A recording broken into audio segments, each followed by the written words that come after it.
ngā mana, i ngā reo, i ngā rangatira mā, tēnā koutou, tēnā koutou, tēnā koutou katoa. Ko tuku I moa ko Reverend Dr. Faye Tole Leo Sumai, ko au ko te minita, ko tēnei wharekarakia. E tino wai Māori e te mihi ki a koutou katoa I kōnei ki hato araru o te parehua. Ngā mihi aroha ki a koutou katoa te ingoa ki te ingoa a ihu karaiti. He mihi nui ki a tātou manuhiri nui a Dane and Salmon me te ahorani Jonathan Boston. Kei te tino tumanako mātou ki ngā mea hei whakahuaki mai ki a mātou. Whakawhitai koutou mo te haere mai. Kia pai tō tātou ahi ahi. I hand it over to Divisiveness. Tēnā koutou katoa. My name is Maria Cash from the Ephesus Group, a group that explores modern theology. Wonderful to see you all here. Together with St. Andrews, we are delighted to extend a very warm welcome today to Dane and Salmon and Professor Jonathan Boston. Dane and Salmon is a distinguished professor in Maori studies at the University of Auckland. She has written a series of prize-winning books about Maori life, European voyaging, and cross-cultural encounters in the Pacific, and is widely recognized as an authority on New Zealand history, with a particular emphasis on Maori history and the Te Tiriti o Waitangi. Dame Anne has also a great interest in environmental issues. Professor Jonathan Boston is Emeritus Professor of Public Policy in the School of Government at Te Herenga-Waka, Victoria University of Wellington. And he has asked me to say no more because you all know him anyway. He has recently delivered an address on threats to democracy at the Wellington University of the Third Age. We thought these two lines of thinking would combine well, and so he would be an ideal partner for Dame Anne in this conversation today.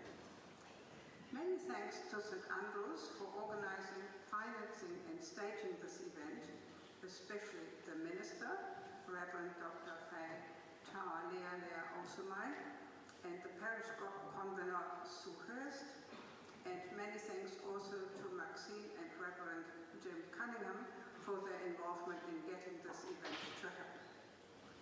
It all started with an article by Dame Anne in the beginning of the year in Newsroom.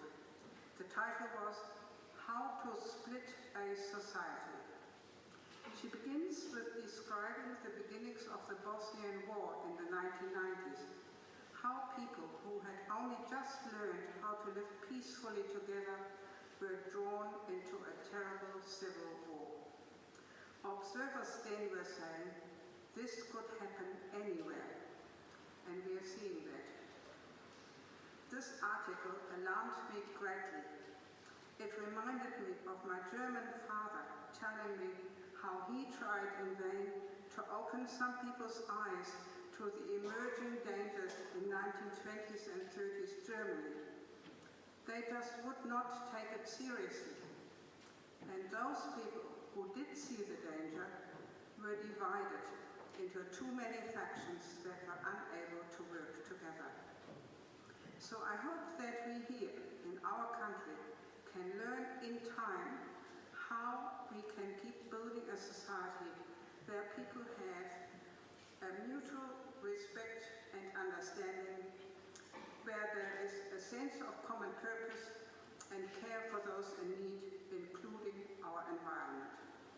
How can we do that? We hope to learn about that from you today. Over to you, Professor Boston.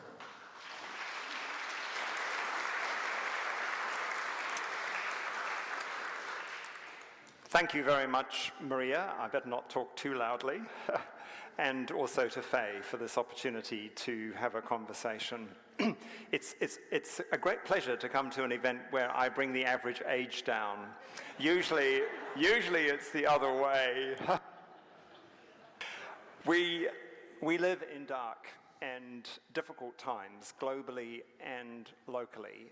I will not rehearse all the challenges we face as a human species, but plainly, geopolitically, we are in a time of considerable instability, war, and suffering. We have a climate emergency and a biodiversity crisis. We have extraordinary technological changes occurring, which have both enormous risks and huge opportunities. And here in Aotearoa, New Zealand, we have a government that many people feel is doing a great deal of harm. And people are wondering, how did we end up with such a government? How did we come to a situation in which so many of the policies and frameworks that I think many people would have regarded as broadly acceptable and accepted across the political spectrum are being put in reverse, and not just reverse, very fast reverse. It's like putting my Tesla in reverse and putting your foot down very hard. So today we want to reflect on some of the big issues we face locally, but in this context of a global context which is uncertain and unstable, and in which there are significant threats to world peace and to democracy. Anne and I plan to cover sort of 4 broad topics briefly so that we've got time for questions, but in sufficient depth that I hope it will enhance understanding of the context we're in. The first is issues regarding Te Tiriti o Waitangi, and in particular the question, how did we end up in the kind of mess we've got ourselves into in this space? Secondly, environmental issues and what we might do to address the extraordinary crises we have in relation to lack of care of the global and local ecology. Third topic, future of democracy in the context of major threats. And fourthly, what on earth do we now do? So without more ado, I'm going to ask Anne a series of questions. I might make some brief comments. I want to leave plenty of time for questions. And when we do come to questions, please could you keep your comments very brief and ensure you actually have a question. So Anne, to start with, Anne has written, as Maria mentioned, extensively on issues related to history, the treaty, Maori issues and so on. I'm just going to put up a recent issue of Policy Quarterly, where Anne wrote an extraordinarily thoughtful piece on Te Tiriti o Waitangi and race. We currently, Anne, have a government that is putting many, many policies in relation to the treaty into reverse, and which it is about to present a treaty principles bill that seems to have, at least in some respects, little bearing on what Te Tiriti actually says. So my question would be, kind of where have we come from? How did we get to where we are? And what's your understanding and interpretation of what's going on in this treaty space? Ko te mea tuatahi ki te mihi atu ki a koutou, aku rangatira, te minita, Donna, Beta and koutou, Jonathan, ki a koe, aku mihi arapa ki a koe mō ngā mahi o te wānei. Just saying hello to everybody, and we're starting right at a point. I was a couple of days ago in New Plymouth, actually, and we were talking about these issues with a really big community group there. And when we're talking about Te Tiriti o Waitangi, of course, we're talking about a document that was written, discussed, debated, and largely, almost exclusively signed in Te Reo. And one of the things that's absolutely extraordinary about the situation that we're in at the moment is that I watched David Seymour being interviewed by Jack Tame on Q&A. Many of you might have seen that interview on Sunday, was it about a week ago? And one of the questions I wished that Jack had asked David Seymour was, so Te Tiriti is written in Te Reo. David, can you read it? Because one of the things that sort of came to my mind when I was talking in Taranaki was something that happened to me about 3 or 4 years ago. I had the huge honour and privilege of having a research prize from the German government. And so I was taken to Munich with my husband Jeremy, and part of the prize was to go to this very distinguished lecture on the German Constitution.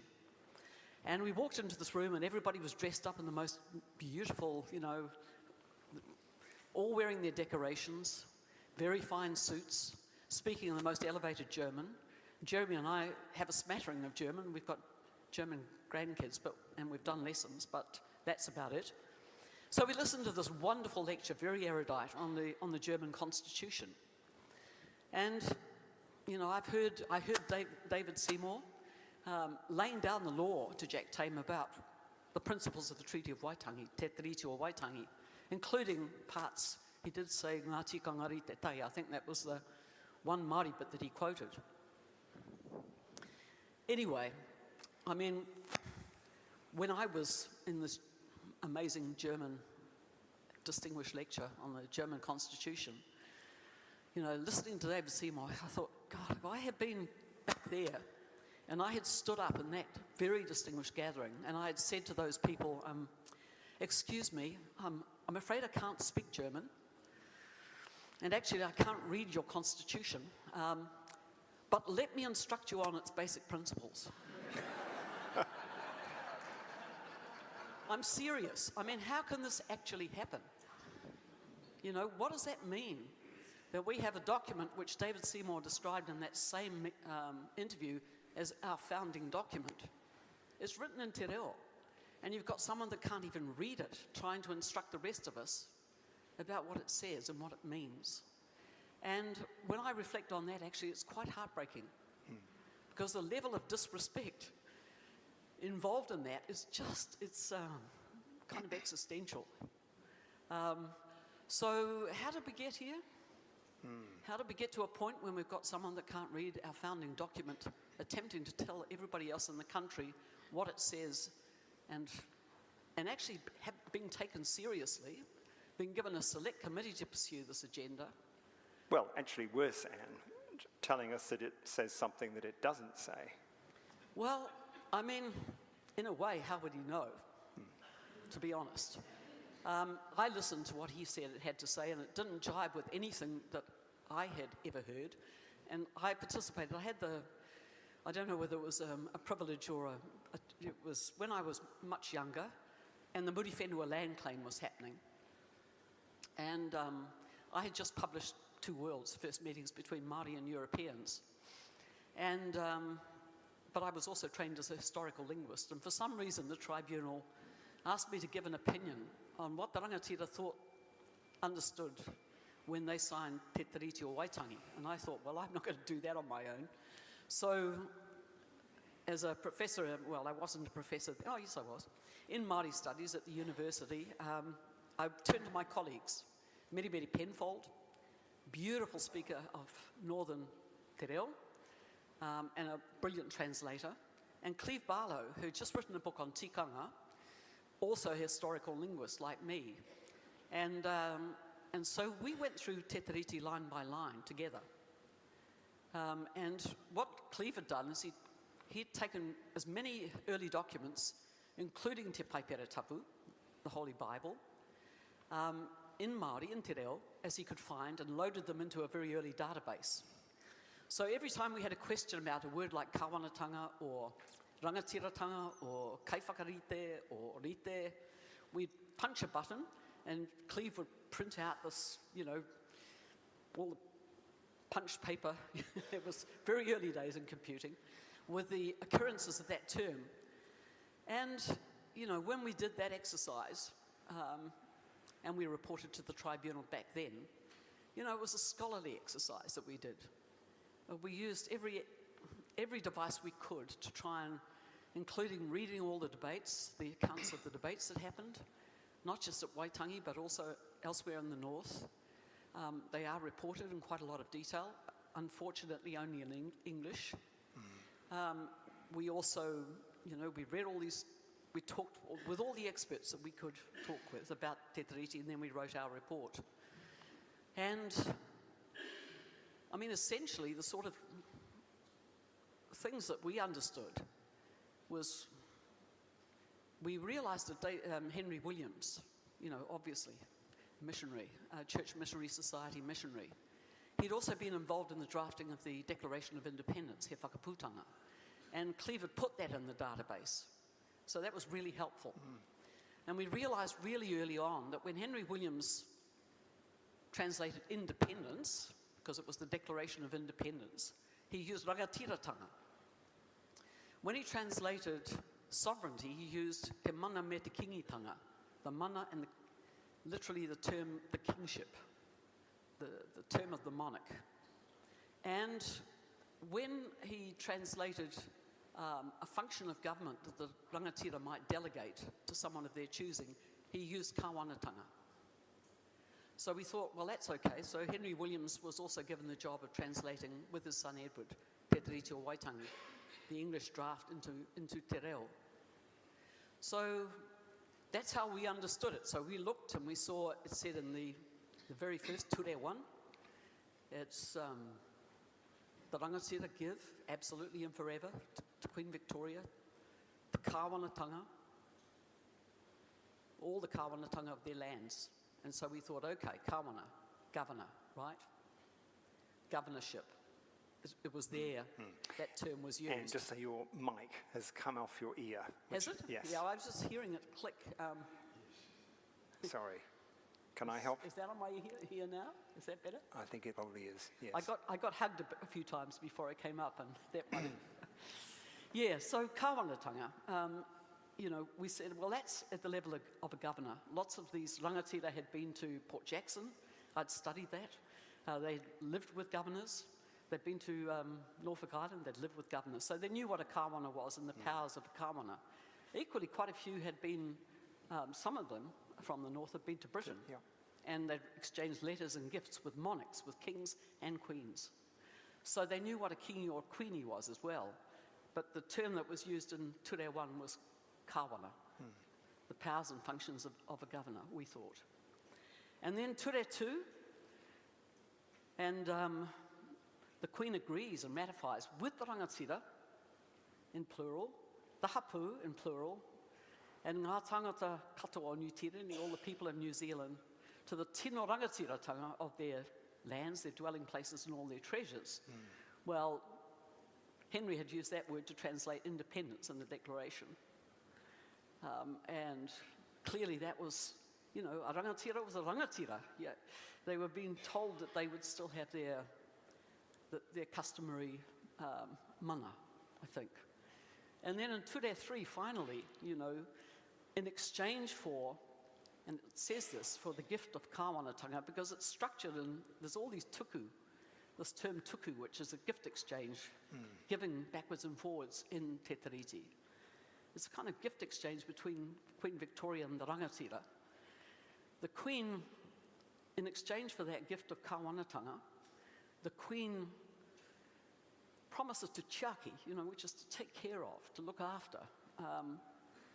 Ngā tangata Māori o New Tirani, so in its lowercase, so it's the plural. The Māori, indigenous persons, Māori at that time, that was an adjective, meant normal, everyday, indigenous. And gives to them ngā tikanga rite tai. And as we understood rite, it means, David Seymour was saying it means the same. And I think that's wrong, from everything I understand. And there's been a lot of scholarship about this. The governor was sent by Queen Victoria as a kaiwhakarite. That's what it says in the preamble. Someone that makes things equal. They balance things up. Doesn't mean you make them the same.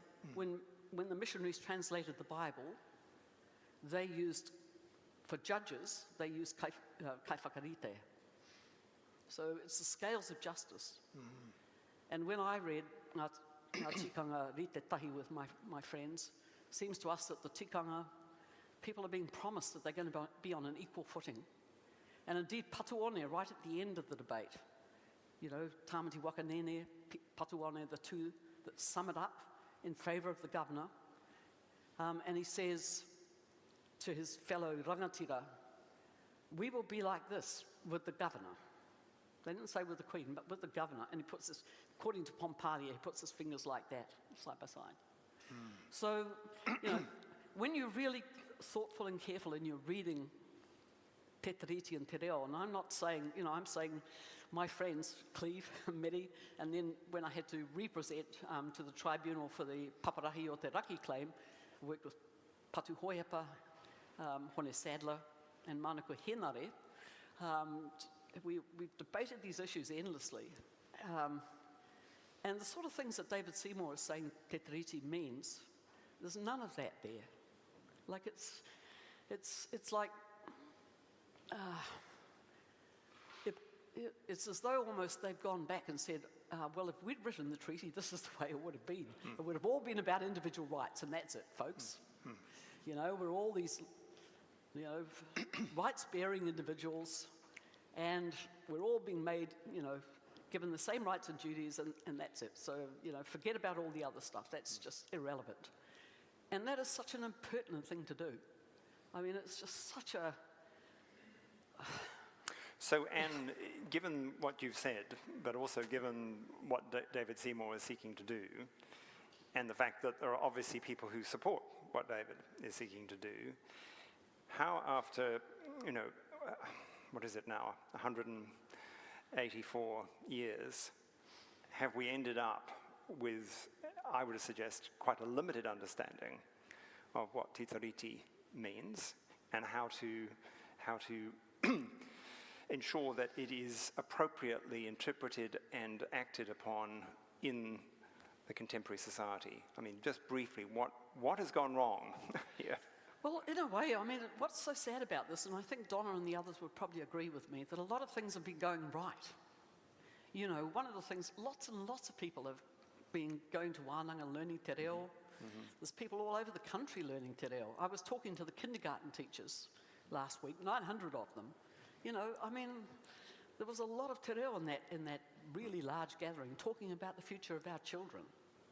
And I think, you know, we have been living together a long time. It takes a lot of work to remain as ignorant as many of us have been. You know, for so long, it takes a lot of work. That ignorance is not accidental. You know, when you live together, I grew up in Gisborne, you know, 50-50 Māori, Pākehā. And yet, it wasn't until my teens that I began to learn te reo, and not many people were then who were not Māori.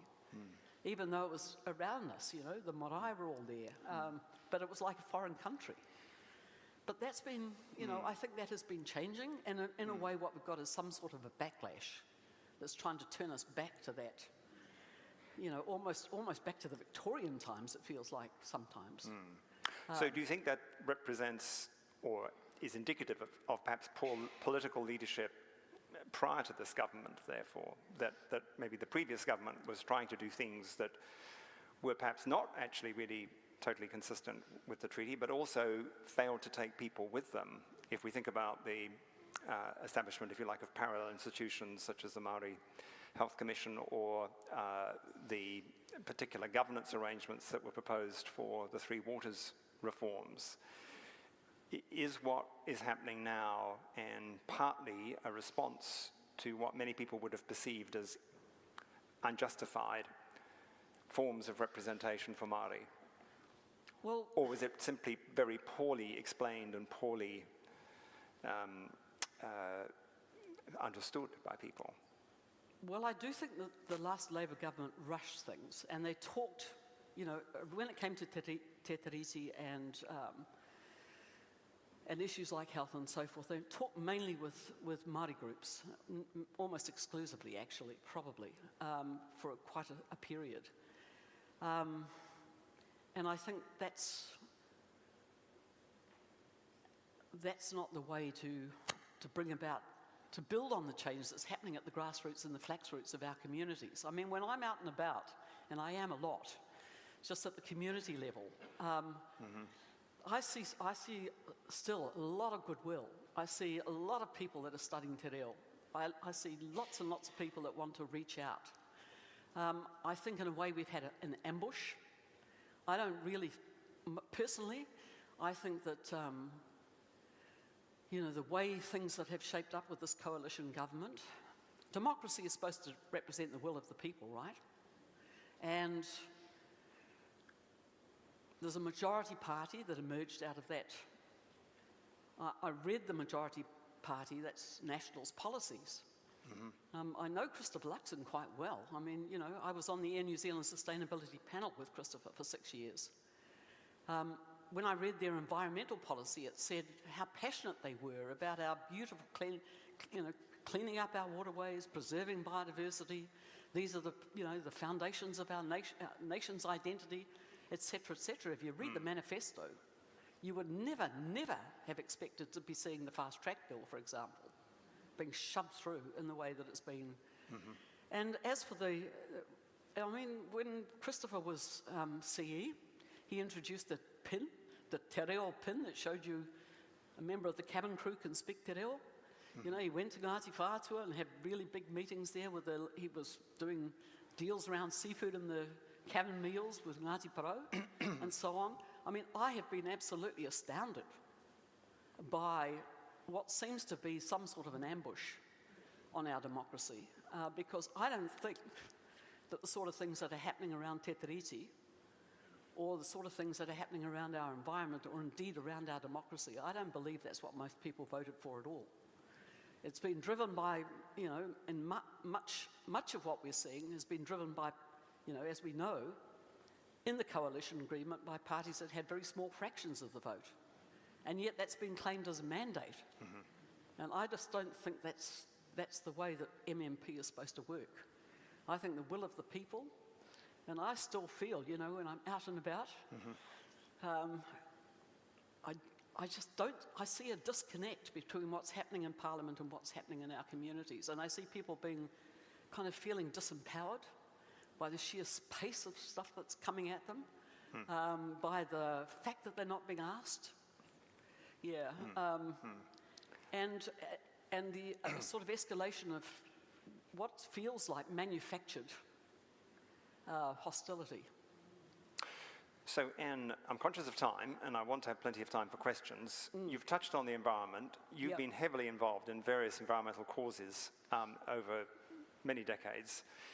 You've just said that you read the National Party's manifesto, and it seemed to imply a broad, if you like, consistency with previous governments' concern about environmental matters, but we've not witnessed that in the coalition agreements and in what's happening. On the contrary, we've had now, almost a year of multiple policy changes in the environmental space, whether it's resource management, climate change mitigation, climate change adaptation, fresh water, moving in precisely the opposite direction from what you might have expected and certainly what previous governments, including national governments, have done. We've had a situation, and we still have, where the Minister for the Environment is not in Cabinet. The first time that has happened in New Zealand since we've had a Minister for the Environment since 1972. So that's 52 years. Minister for the Environment not in Cabinet, and it's pretty clear that the Minister for the Environment is not really the Minister for the Environment.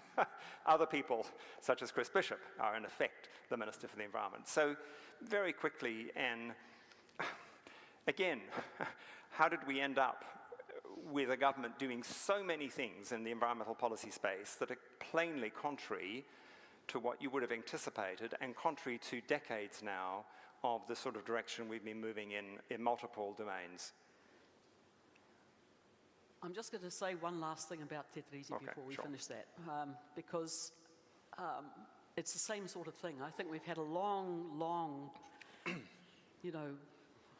grassroots and flaxroots supported consensus that justice needs to be done. The honour and the justice, from the very early days of the establishment of the Waitangi Tribunal to now.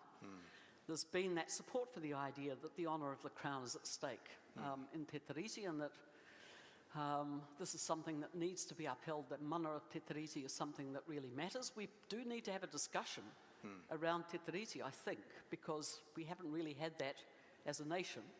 But not like this. It should not be led by people that have got, I think, ill will in mind. And when I was in Taranaki yesterday, I was just there yesterday, but the day before when we gave our presentation at the end, a young woman she's the chair of the marae committee at Parihaka, the place, that's the marae of Te Whiti, of peace. And she came up to the stage right at the end of our discussion about memory and stories, and we've been talking quite a lot about te tiriti and about relationships in Taranaki. And she came up with a twisted sign, a road sign, and put it on the stage, and it was the road sign to Parihaka. And it had been mangled, it had been smashed and mangled. And she said, this is the last road sign we've got left. All the others have been attacked by hay baler machines, and they've all been destroyed. And she said, 2 days ago, someone drove through my fence, my gate, into my house. And she said, I'm scared now to go into town. And so the initial remarks, this sort of stuff has consequences. When we have a debate about te tiriti, it's absolutely fundamentally important that it's run in the right way, with the right kind of intentions, and with the care for all of us, and not just the particular splinter groups, front and foremost. And I think, in this church, how could anyone say otherwise? How could anyone say otherwise? And that young woman was traumatized. I was heartbroken to see it. It made me cry. And I think, but the community responded with warmth. They were all saying, well, what can we do to help? They said, well, we've got Matatini coming up. We're really worried about it being disrupted. Okay, we'll come and help you. The community was good. So that's about that. Now to the environment in Taiao, because again, that's, in a way, they're entangled. These things to do with how we treat each other and how we treat plants and animals and the world around us, they're totally intertwined. And what I was doing actually in preparation for this, I started reading again and refreshing my memory of the reports from the two latest. They've had 2021 and 2023, they've had Nobel Prize summits where the Nobel Prize winners have come together with other leading scholars and scientists and young people and artists, and they've tried to do a kind of state of the planet stocktake. And I was rereading those reports, and basically what they're saying is, there's just so much in them, but they are essentially saying how fragile and how, the sort of stuff that Jonathan was saying, how fragile and dangerous our situation is at present. And this was a collection of, the people who've been, by their peers and by the scientific community, said to be the people who are most eminent in their fields across the planet, coming together because they're so concerned. And they're saying, we humans emerged and evolved within the biosphere. It's 20 kilometres out from the Earth, the whole biosphere, the only life that we know in the enormous universe with its 2 trillion galaxies, they said. Our galaxy's 100 to 400 billion stars. Our the sun's got 8 planets, we're one of them, and our biosphere is the only place that we know of for sure has got life on it. And they were making the point about how we have co-evolved with the biosphere, and we're inextricably entangled with its dynamics. We're not separate from it. Planetary dynamics and social dynamics are really all part of the same kind of complex system of interactions. And just to give you a glimpse about how worried they are, in 2009, they were looking at critical boundaries for human survival on the planet. And in 2009, they assessed 7 of them. 3 of them they thought were crossed. 2015, they assessed 7 planetary boundaries and assessed 4 of them as being crossed. 2023, last year, they assessed 9 planetary boundaries and said that 6 of them have been crossed. And just lately, there's been a report that says we're now assessing 13 planetary boundaries, using all of, everything we can possibly muster, as a knowledgeable scientific community, and 10 of them have been crossed. There's only 3 where we're still in a relatively safe zone. And when they came up with all the things they thought we needed to do in order to survive, and in order to take our biosphere back into a sustainable state, I mean, they were just making recommendations. Just about every recommendation they made, this government is going in the opposite direction. And this is not, I'm not making political points here. I'm trying to reflect what the global scientific community, with all of its resources, how they are trying to assess our chances of survival as a species, and what needs to happen for those chances to be amplified. And even then, it's going to be hard, incredibly, incredibly hard. So, yeah, all of the tipping points, they're looking at all the different dynamic systems on the planet. I mean, we're in a really risky situation. And yet, you know, we've got a government that's come out with a list of 149 Fast-track proposals. There's going to be no time, really, to assess any of those. Some of them are good, as the EDS has just said. Some of them, I think, are going to have really fundamental impacts. No time to think about what... They said they were going to be, in the coalition agreement, they said it was going to be evidence-based. Decision-making under this government will be evidence-based. I mean, that can't be true. Well, you know? and some of the projects, as I understand it, have already been rejected on environmental grounds.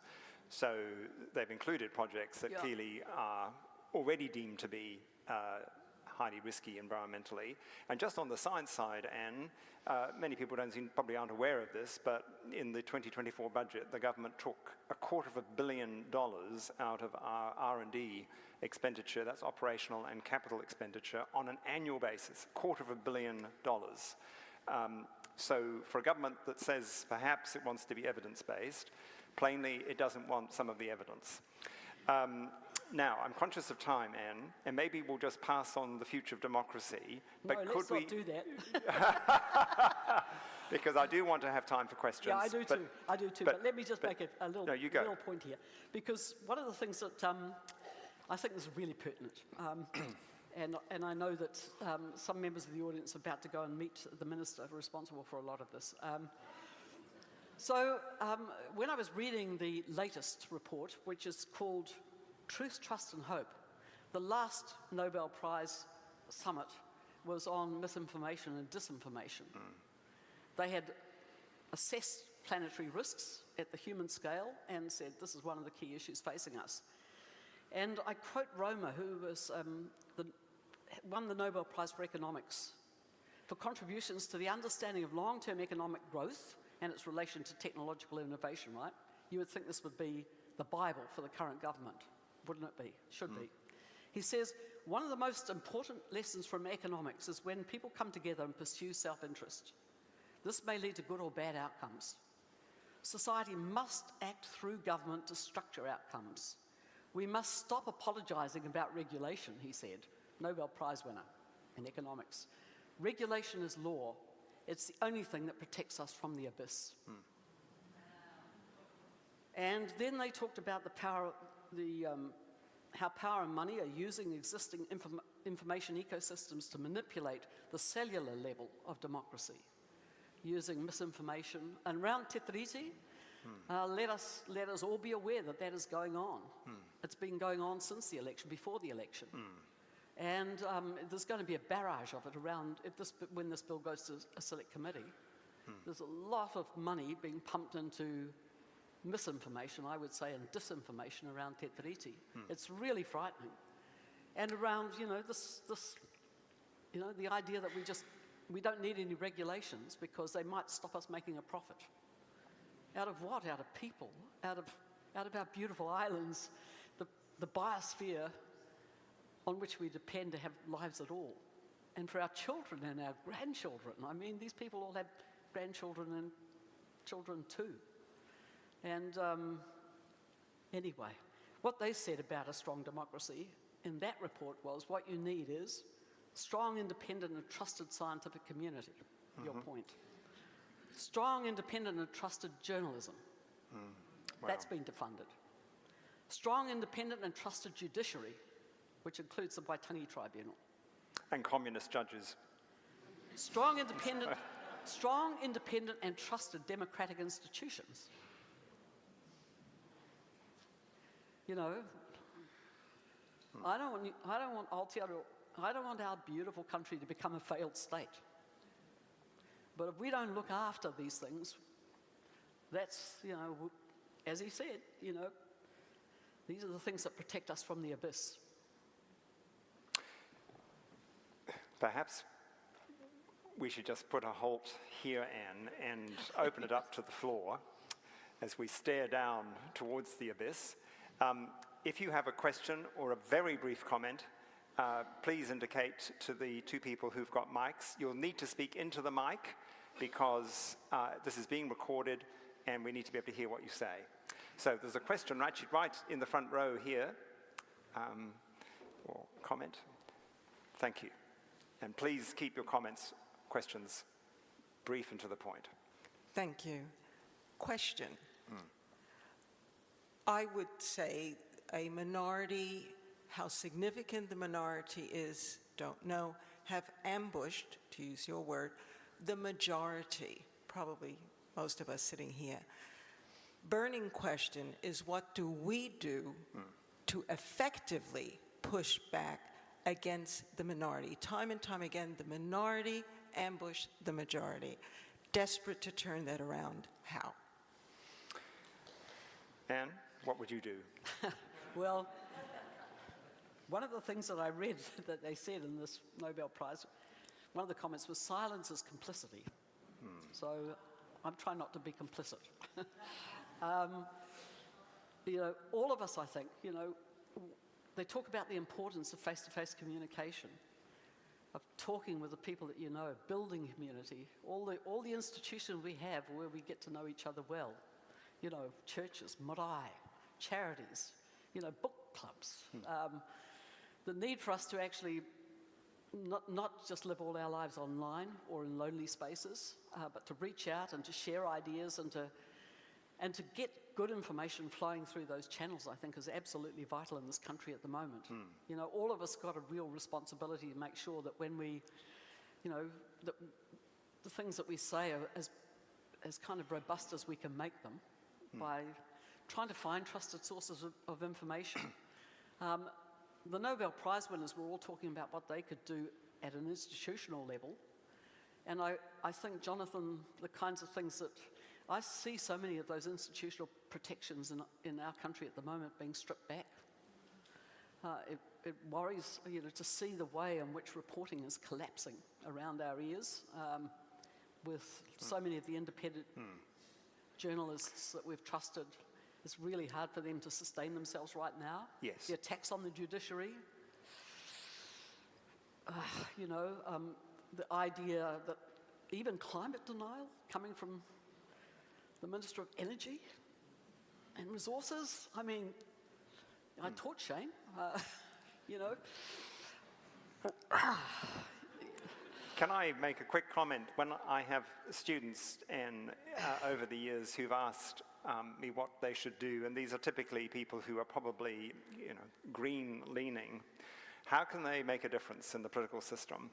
I say to them, and they find this somewhat extraordinary, but I say, join the National Party and change it from within. But I suspect none of them have ever followed my advice. Well, I now, mean, even then, Jonathan, I'm not even sure that, you know, the rank and file of the National Party, do they really believe in what's going on? I find a lot of people very puzzled by what's being done in their name. Yes, and sadly, the opinion polls indicate thus far that the government remains as popular today as it was when it was elected. So notwithstanding everything that has happened, the government has retained the same level of political support. So that tells me there's a real challenge in terms of hearts and minds of the wider populace. And the question is, how does one change hearts, minds, values, principles, and ideals? Let's take another question, please. Yes, I'm on. Just a moment. We'll come next. One way of dealing with it, easy. You get the older generation to join the younger generation. How do we do that? Because we've just got to become more bolshy.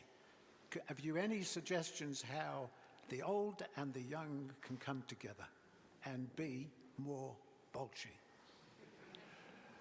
So the question is how to be more bolshy, if you didn't hear that. Anne, any thoughts? I guess the thing, I mean, what drives me is my grandchildren. You know, I look at my grandchildren and I read a report, these distillations of the wisdom of the Nobel Prize winners of the world, and I'm terrified for them. You know, I can't see how we could be running a government that runs in the opposite direction to the recommendations of that community, knowing what it's likely to do to our kids and our grandchildren. And I think a lot of it sort of, some of it's institutional, but a lot of it's private. I mean, I think in families, I know that in my family, my dad originally was probably, you know, he was a wonderful guy and very just and so on, but he knew no Māori people whatsoever when he was growing up. And what changed his attitudes was getting to know Meri Penfold and Eruera and Armedia Sterling. And he just, once he got to know people as people and realised what wonderful people they were and had a few conversations with them, reaching across the boundaries, not just of age, but, I mean, the trouble with media is it puts you in bubbles, the social media, and lots of people only talk to people like them. And therefore they think that's the way the world is. The more we reach across boundaries of age, but also different ethnicities and, you know, wealth and privilege and people that are really poorly off, and just as people just get to know each other and reach out with care, you know. I think that's a magic thing in its own right. But also through as I say, all these networks of communities of care that we have, trying to keep them interconnected, not just going off in their own little silos. Because I think Wellington sometimes feels like a silo to me, and I'm sure that the cabinet table's one. So relationship building is one really important thing. Yeah. The quality of our public discourse is another, which requires proper investment in public broadcasting, more than we have now. There's a question or comment over here, please. Okay, it's Paul Franken. Back to the treaty. At the time Maori signed the treaty, did they understand they accepted democracy? Is democracy now used to overshadow some of their rights? Well, it's really interesting. I was writing something about this for a lecture that I gave in Wellington, and I went back and I actually looked in 1840 at the state of British democracy, right? And actually at that point, of course, women had no votes, right, for instance. But even in... People without property didn't have votes. Yeah, well, in rural Ireland, I think it was one man in 119 had a vote, because you had a property requirement to be able to vote. And, you know, my ancestors in Scotland at that point, you know, they'd had Culloden. Their leaders had been hung, drawn and quartered. Their lands had been confiscated. Their language was in the process of being driven into the ground. I mean, democracy in 1840 in Britain, and that's the kind of model that came here. I mean, it was a huge fight. Māori women had rights, property rights, at a time when European women didn't. They had rights to leadership that European women didn't. It's part of the reason, I think, why, you know, we were the first country in the world to give the vote to women, is that Māori women already had rights that European women didn't have. And so I don't think the treaty introduced contemporary democracy. I think that's actually ahistorical. It's not true. Democracy, I think, is a struggle. It's a fight. And it's always fragile. I mean, the people that invented democracy, you know, the price of freedom is eternal vigilance. You've got to fight for it, always. And in our country at the moment, I think there's a fight going on. And in every way, in all of our relationships, you know, we need to fight for the rights of others, not just of ourselves. And just to say, globally, the same is true. Democracy is under threat across the world from states that want to undermine democracy, such as China, Iran, North Korea, Russia, It's also undermined from within, from populist movements and so on. So we need to be very alert to the fact that, we are in a period in which democracy is in peril, and thus, the kinds of things that most of us would value are at risk. I think you have a question or comment, please. Yes, in terms of in improving the state of democracy, which I understand to be the right of the majority to rule and the right of the minority to protest, I was wondering about the prospect of persuading the Labour Party, the Green Party and Te Pāti Māori to find out what they have in common and to promote them as a majority so we can vote, we can have a government that represents the majority. I think that liberal democracies are more than just about the right of the majority to rule. Because I think that in any just society, the rights of every child, for example, to be able to fulfill their potential, that should be just bedrock in a democratic country. How can a kid learn if they go to school hungry? And democracy isn't just about majority rule. It's not just about majority rule. It requires a fundamental range of civil and political rights, and social and economic rights as well. And I think our institutions are there, for me, as an anthropologist, somebody that studied the way societies work through the ages and across all different social formations. The purpose of a really successful society is to foster good lives for as many people as possible. And to be able to do that, you need institutions that have a kind of generosity of spirit about them. And I think that the churches have been, in many respects, my mum was, kind of a stalwart of the Anglican Church in Gisborne. She was the president of Plunken and stuff like that. She lived her beliefs. She was always looking after other people. I think charities are like that. Philanthropic associations, so many of us belong to them. We do things for nothing because we care. And what does it take to run a society where the lives of, where it's not just harnessed for the profit of a few, but for the well-being of as many people as possible, the common good, the public good? That's the bedrock of democracy for me. And the minute you start sort of just chucking whole categories of people into the rubbish bin and seeing them as collateral damage, for God's sake, bottom feeders, that sort of thing, people that have failed and just putting them in the bin, that's a recipe for a society that's going to fail. And what's going on in our country at the moment, so many of our young people are leaving. Why? If there was a performance indicator for a successful government in Aotearoa, New Zealand, it would be that it's a country where our young people want to live. They see a future, they're inspired by their leaders. They're surrounded by care. So Anne, we've got only a few minutes and there's lots of people with hands up and questions. Okay. So can we keep them very short and sharp to the point? Over here first, please, and then there, please. Thank you. I just want to pick up on the global issue. The treaty discussions appear to be bogged down with what I would call literalism, a concern for an analytical language approach to truth and understanding, but it's devoid of meaning. And my question is,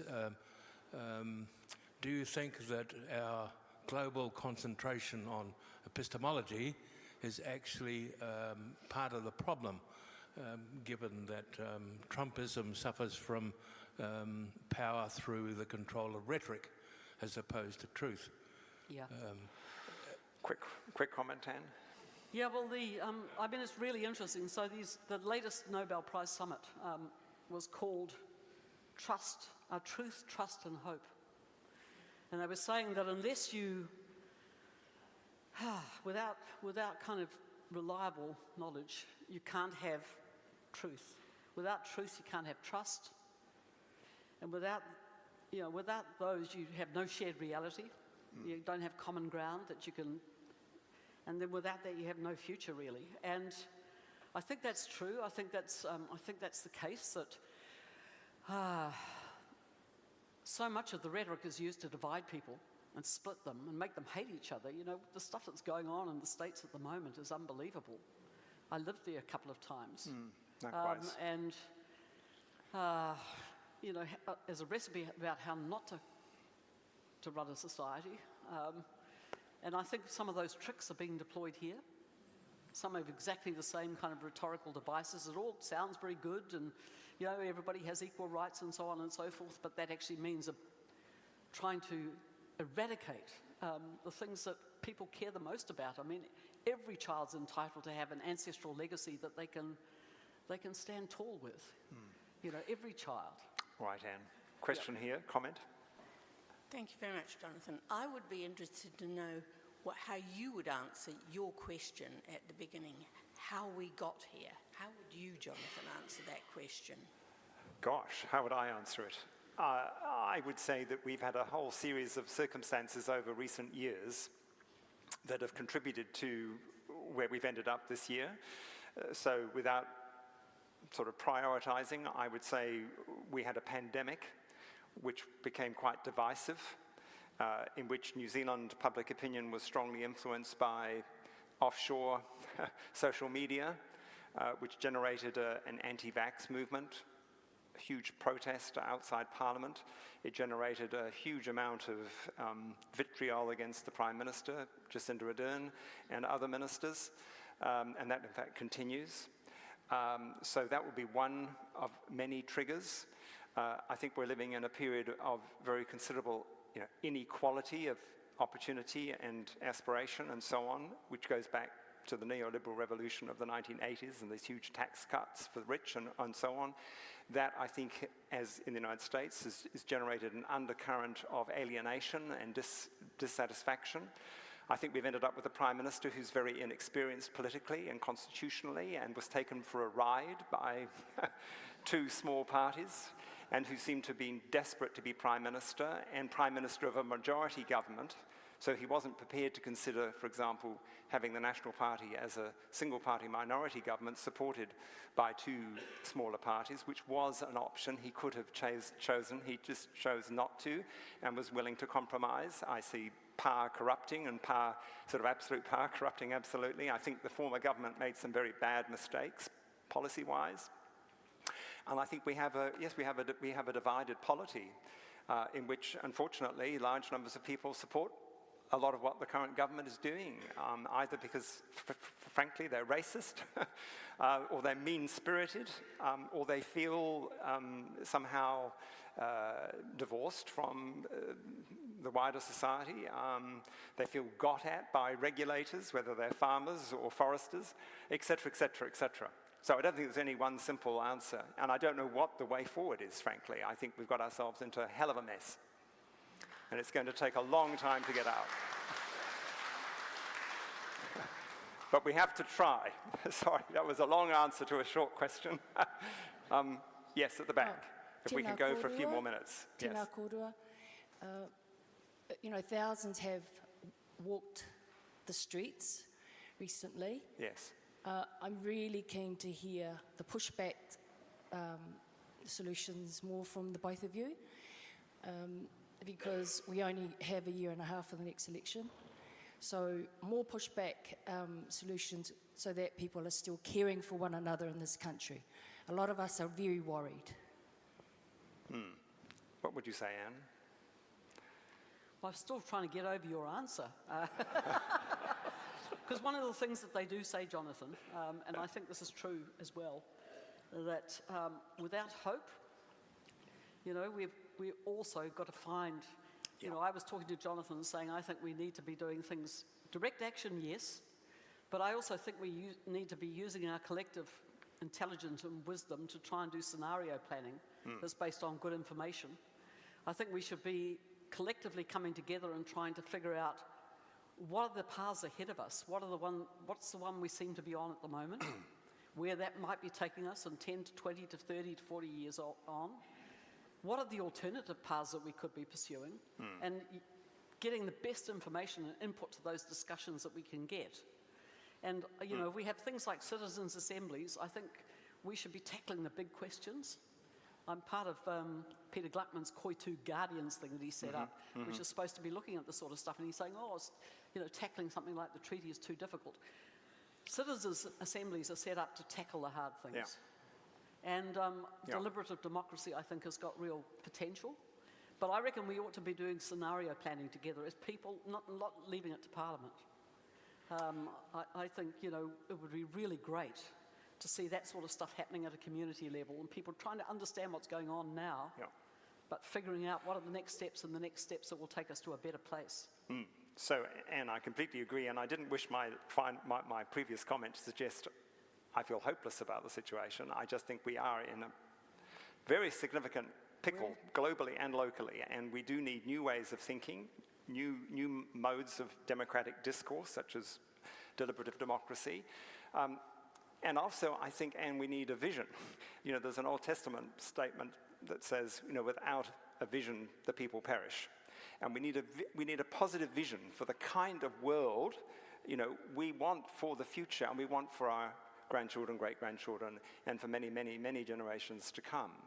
And that's got to be a powerful, evidence-informed, principled vision that is inspiring, that leads people forward rather than sort of backward, that brings people together, common good, rather than divides. But it also has to be well articulated and led. And one of the problems I think we have globally as well as locally is we seem to be devoid of, how can I put it, inspiring leaders. We have instead people like Donald Trump. Anyway. But then you look at our country, right? These beautiful islands of ours, surrounded by a very large ocean.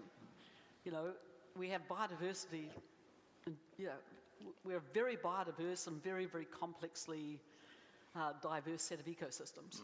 That's actually one of the recipes for, resilience in the face of future shocks. We've got a relatively, small but diverse population, and that diversity is a source of strength. We've got, philosophies like whakapapa, for example. This is, what informs a lot of my thinking, relational philosophies. And they're there in te ao Māori, mātauranga, wānanga, but equally they're there in a lot of our ancestral heritages from the West and elsewhere as well. The idea of the tree of life. There's all sorts of kind of philosophies I could draw from my Scottish ancestors, for example, which are thinking about the quality of relationships among people, but also between us and other life forms on the planet and our gorgeous islands. And I think, of all the places in the planet that could come up collectively with a way forward like this, we ought to be one of the most privileged. And at the moment, what's really, really upsetting me is I think we're squandering our natural advantages. Yes, we're absolutely. Destroying them in many cases. Should we just take two more questions, and then we should probably wrap up so people can go and have lunch and other things. A question at the back here, and then I think there's a question over this side. Kia ora, I'm the youngest. Not the youngest, might be. I don't have grey hair, I've got some. Why do we spend so much on super? It is the second most thing that we spend on GDP. And if we want to look to the future, why are we spending so much on it?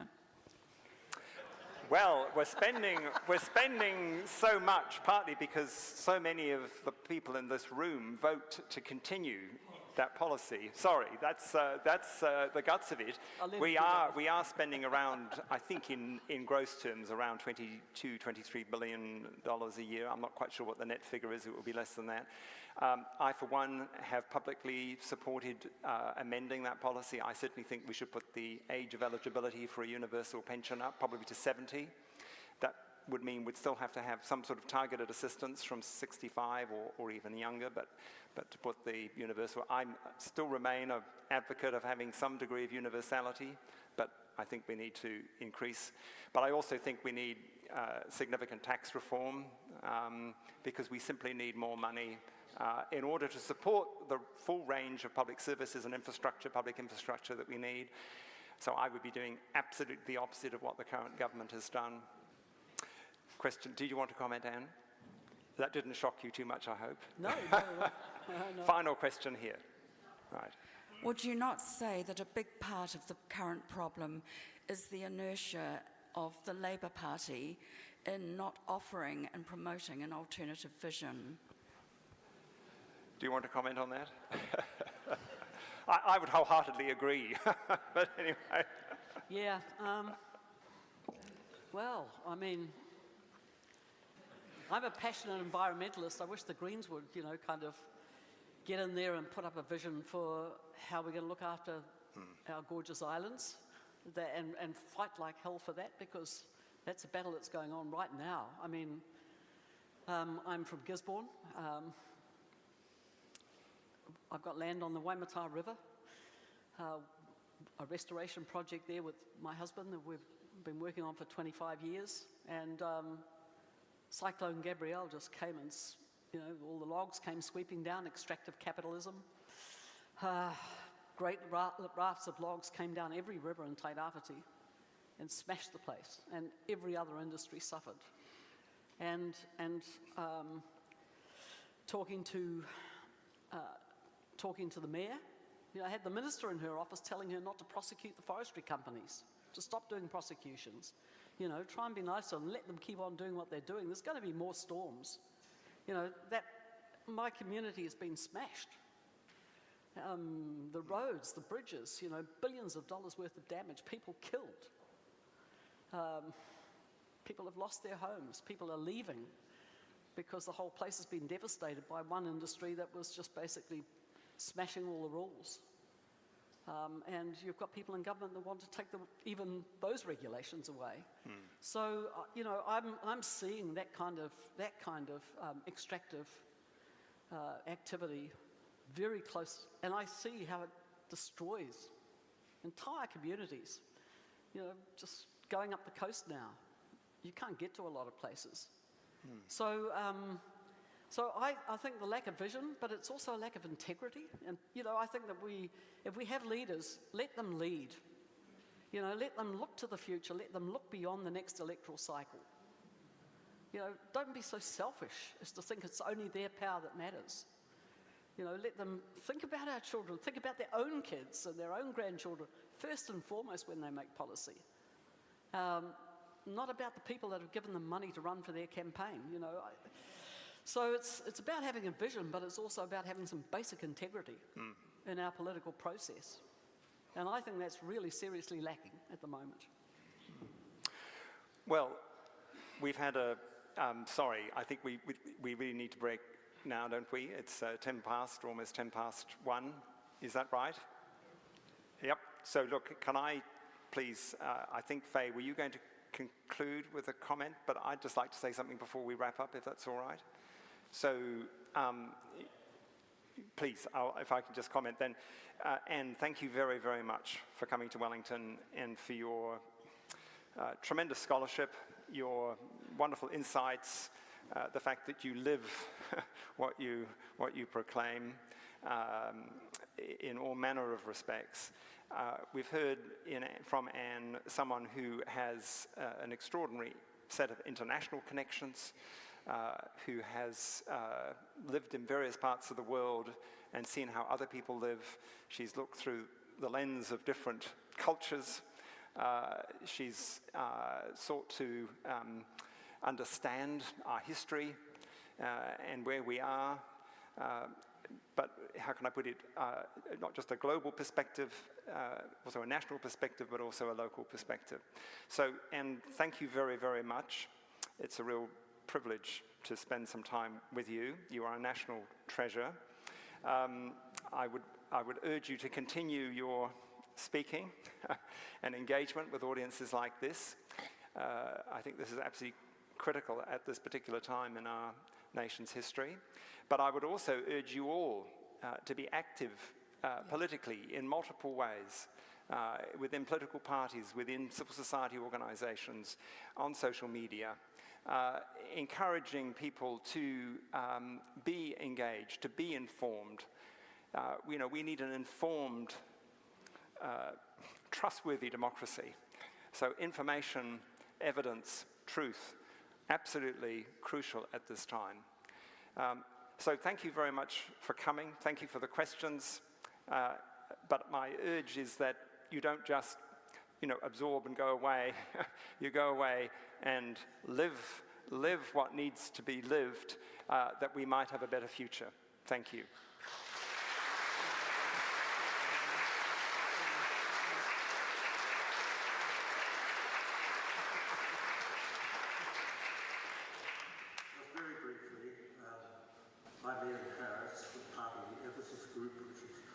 Initiated this day, and I just wanted to add my thanks to what Jonathan already said.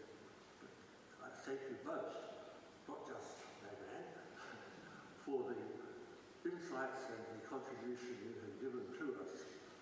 I would like just to leave aside what I was going to say, but quote one sentence from the article which was mentioned at the outset when David Ann wrote in Newsroom. In our small, intimate society, we would be wise to hold fast to mutual goodwill and sense of decency,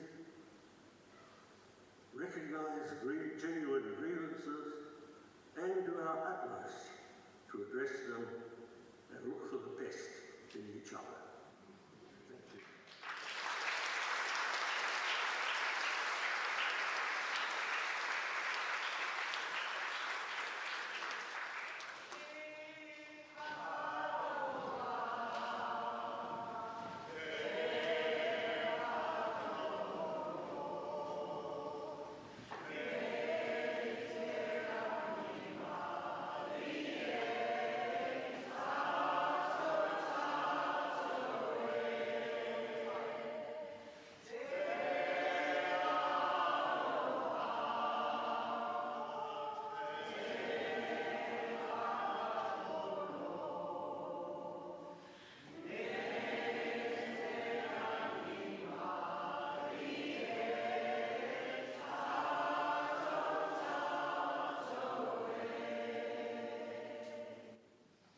Wonderful. Kia ora.